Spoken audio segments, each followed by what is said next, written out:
Assalomu alaykum. Men Andijondan keldim, sizni mana oxirgi shogird ekandim, eshitib keldim. Xudoy, assalomu alaykum. Yaxshimisizlar? Mana shu akamizmi, ukamizmi shu ustozini nima qilib eslab qo'shiq aytyapti. Duo qilinglar shu ustozini yoshiga yetsin. Ustozlarim bo'lib xalqqa tarbiya yursin shu akamiz.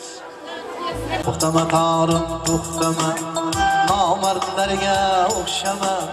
Haqni aytar baytimda, tarix ushatirama. Haqni bilsang dunyoda ikki olamga yetar. Amur Temur aytganday, bu kunlar o'tar ketar. Temur bobom aytganday, bu kunlar o'tar ketar.